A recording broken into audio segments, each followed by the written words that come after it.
In this one planet, this one earth, this one world we live in, we have many different small worlds that exist, small ecosystems, if you will, but I'll stick to the word worlds for the purposes of this episode.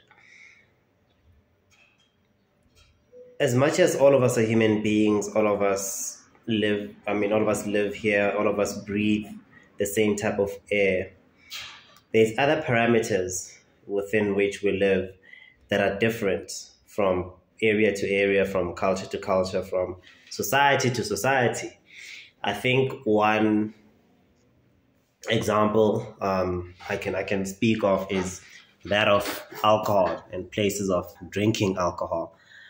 If you think about a place in the rural areas, emakaya, places like maybe a bushbuck ridge, if you think about the places where people go to drink alcohol there, it's completely different from what you find in other places, right? So it's going to be perhaps a tavern, maybe there'll be a jukebox there, or there'll be someone playing some music. There'll be probably some old timers who go there and just drink alcohol. There's probably some guys who just drink alcohol every day. I think the popular alcohol that sells the most there, the top sellers in those areas will probably be the quartz Ingutu, 750 ml alcohol, the beer. That would probably be what sells the most in those areas. And there's not a high ticket area. There's not a high profit margin there, that you don't pay excessive amounts to get your alcohol. Just pay a small amount. There's not really anything fancy. Maybe the bathroom is outside and it's really bad, stinks, and maybe there isn't actual internal plumbing and stuff like that. And that's just the world that these people live in. And for them, it's fun. And sometimes, because these days, there's just so little supervision, you find there's kids there and it's night and it's a Friday, and like these really young girls and they're wearing really short skirts, and you're wondering, why are you guys even here? How did your parents even let you out? But that's a completely different question altogether. And then you go to like a township, a kasi, where you find a little bit of a different scenario. You do probably still find those type of taverns, but then you find a different type of scenario, a kasi, because now maybe the pay scale is a little higher, the quality of the shabin or the tavern is a bit higher. The service they provide is better. The music maybe is better. The people who go there, they may be a little younger, but not much younger. It's like middle age type thing. And then you also have now the more expensive, smaller beer bottles that are sold more there. You probably still have those more affordable, cheaper bottles, quarts being the ones that sell the most. But then you do have, more of these smaller dumpies, we call them. That's what those would now probably sell more in those areas as well. But then there as well, the profit margins aren't too big. The prices that people pay for the alcohol there is not excessive. Not many people drink bottles, the stuff that you mix. I don't know if they call this, forgot the slang word for that. But bottles like whiskey, cognac, and all these other types of things, you don't get those selling much there in those areas. And then, of course, you go to suburbs and you have now, instead of just a tavern, it's now like a bar or a club or some fancy word that they use. And in some of these places, just to get in, you need to pay. And some of these places have celebrities coming in to come perform. I mean, you have those type of things also happening in those other tiers that I've pointed out. But these would be now the more local celebrities, and maybe just provincial celebrities, and probably not national celebrities. But some of these places do actually do that, and they actually do bring in these bigger names. But that's just semantics. So in the bars and the clubs, even now you even get the dress code being different, and in some places you're actually not allowed in when you're wearing some other type of clothing. I remember I was going out with friends of mine, and they said we should go to some club that they sort of worked in. They're doing marketing there, and they were sort of like, your pants. They might have a problem with your pants because the pants you're wearing they're not in line with their dress code. And I was like, what's up with my pants? Nothing wrong with my pants. Like, what do they want to do with my pants in any case? But that's just the way it is. In some places, you have to dress a certain way to get in. And now the prices that you pay for alcohol, for the same bottle that you used to get there, you have to pay a lot of money. And in some of these places, I think in most of them, you don't even get like that big quartz bottle, that 750 ml bottle. You don't even get that. They don't even sell that there. You have to buy the smaller bottles, which are expensive, probably twice as much as you'd normally pay just for that smaller bottle. After you had to pay to get in, you still have to pay crazy amounts just to get a small 330 milliliter bottle of alcohol. And, there's now divisions as well. You can either be in the general section or you can be in the VIP. And in order to get into the VIP, you have to buy an expensive bottle. Those cognac and whiskey stuff I was talking about. You have to buy one of those, or champagne, or whatever. Buy those and then you can get in there, or stuff like that. These rules vary. My point here is that we're just looking at the alcohol space, the drinking space, but within that, there's these different tiers and different worlds that exist that one cannot simply say, I'm just going to go drink alcohol and expect that the experience is going to be the same. One cannot simply say that people who go and drink out in whatever place drink this type of alcohol, because there's a difference based on where you are, what type of place it is, what type of vibe they go for, and. Oh, actually, on that, I was at another joint this one time. I was meeting my friends there for, was it breakfast? It was breakfast or lunch, brunch, whatever. And it's more of a white place. It's not really the black places that I'm kind of used to. It's more predominantly white, I think. Besides the people who work there, we may have been the only black people. Maybe I saw a couple of other black people, but it's mostly white. And I realized a lot of people started buying, this special thing, bottled whiskey special that they had there. And I looked at that and I was like, I've never seen such in a drinking place. Like, that was quite a cheap bottle. And you get like zero sugar drink to mix with it. And a lot of people were getting that. And I was like, this is a different world. This is completely different. If I think of going out to have a drink or whatever, I think of people doing that. This is not the type of drink I expect to see them having. It was a completely different world. So it was really fascinating to me to actually realize that in this huge world that we live in, we have small worlds that experience life differently, that live life differently.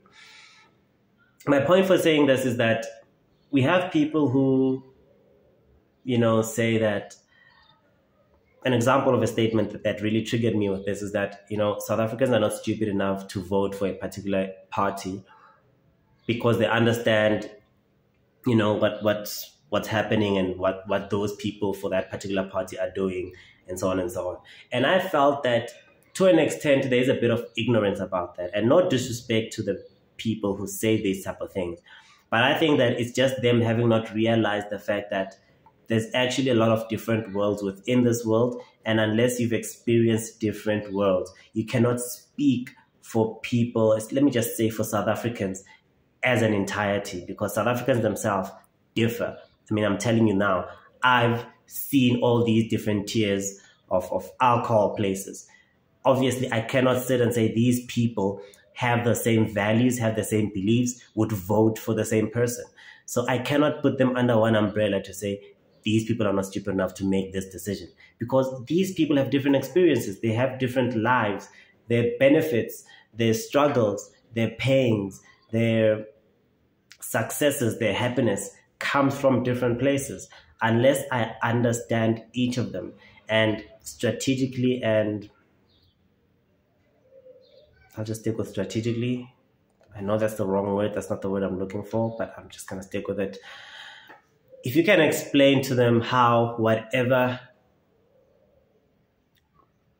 ideology you're trying to push on them, how that particular ideology benefits them within their tier, within their space, within their world, then perhaps you can begin to understand them. Because as a general, if you've just been a person who's grown up in a suburb, who's had pretty much everything they need, and probably a lot of what they want as well, you really do not understand the plight of that everyday guy in the rural areas. You do not understand the plight of that everyday guy in the regular suburb that we have in South Africa, because you probably grew up in a different space from that. And if you're a person who grew up in a rural area in Bushbuckridge, you're not probably going to understand the plight of the person who grew up in a rural area in the Northwest or somewhere I do in the Eastern Cape. You might not understand that because these are different people with different experiences. Our needs, our wants, our solutions are different. An umbrella approach to solving our problems may not exist. And I think that is one thing that we as South Africans need to understand very well, is that there are different worlds in this world. And we need to coming up with micro solutions for these small different worlds before we can now think of having a macro solution for the entire country. Because the country is not homogeneous. It is not just one type of people. I mean, on a race point of view, there's all different kinds of races, and people whom you might think belong to a certain type of race and don't. That is how dynamic just that space is. Those are the different worlds that exist just within the spectrum of race. And then you go to a cultural perspective. If you look at the world from a cultural point of view, you realize that there's so many different worlds that exist within there. Even me as a Tsonga guy, there are certain Tsonga people who come from a different place that I come from. And we, just amongst ourselves as Tsonga people, live in different worlds. And I think that it is important that I then understand that I cannot speak for the entirety of Tsonga people. But I can probably speak for Tsonga people that I know, that I grew up with. But at the same time, for me, it's different because I didn't grow up in these places where I come from. I was born there, but then I quickly moved out. And that's why now I understand a lot of people. I understand a lot of points of views. I understand a lot of languages. And that has helped me perhaps given me the privilege to understand that in this world that we live in, there are many different kinds of worlds. Me having traveled not all over, but me having traveled to certain places around the country and experienced people, and not just travel there to be there for like a week or so. I actually lived in different places for like a year or so throughout my life. And I got to understand that, yes, there's so many different ways of doing things. There's so many different challenges. There's so many different experiences, so many different priorities that we have just within this country and just within those few places that I've traveled to. So whenever you're thinking to become a leader or to try and change things in South Africa, or you're trying to come up with solutions in South Africa, please do consider that there is no one solution that is going to work for everyone. There is no one solution that you can simply cut and paste and copy and paste everywhere across the board and expect it to work for everyone. It may not work for everyone. So let us try to establish micro economies, micro solutions that are going to solve problems at a smaller scale for those small worlds, and then find the connection as to how these small worlds can now interact with each other, how can they now trade with each other, so that we can now collectively contribute towards the greater good, how we can now collectively contribute towards the economy of this country, towards the prosperity of this country. And I guess ultimately how we can all individually and on these small worlds collectively contribute towards the sovereignty of this nation. If you look at any area, rural, suburban, townships, whatever, you realize that as much as there are certain styles of housing that exist, they're different. The houses are different, the families are different, the traditions are different. And that goes to show that even within a community, the people amongst themselves, they are different. They live in their own world. They do their own things. They watch their own TV shows. They spend on whatever they spend. Their fridges are filled with different things.